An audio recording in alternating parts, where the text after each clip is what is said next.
uh, what do the latest UIDI guidelines say about storing Aadhaar numbers in enterprise applications as well as in database? Yeah, Harsh. Okay, so to understand what the data needs to be stored in the Aadhaar Data Vault versus what needs to be or what can be stored outside, let's take a quick look at, say, the background or the history of the ADV compliance that came into place. So it was launched initially in 2017.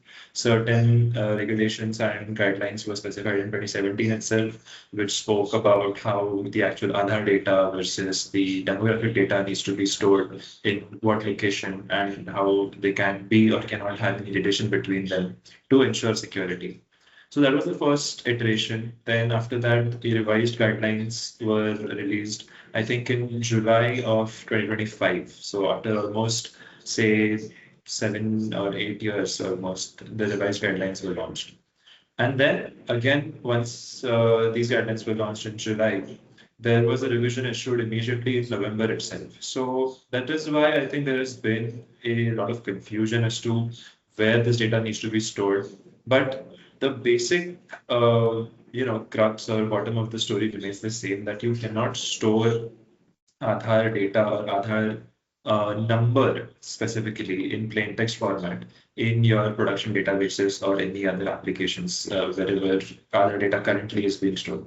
It has to be that you need to perform a tokenization activity and you need to replace the sensitive data, that is the Aadhaar information, with a token.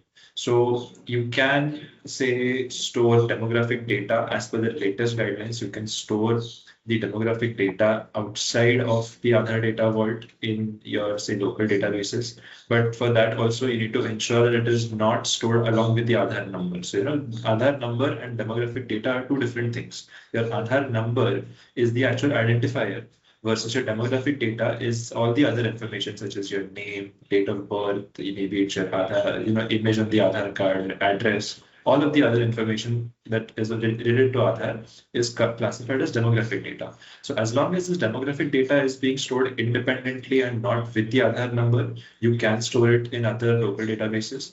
But if this data is being collected together, if you are required to store this data together, then as a whole, it needs to be, say, tokenized and stored in the Aadhaar Data Vault, and everywhere else it needs to be replaced with the reference token. Yeah, I mean, basically, it's also about the limiting the touch points as well. If you can double click on that as well. Yeah. Yeah, so it's about minimizing the overall footprint or the spread of Aadhaar numbers.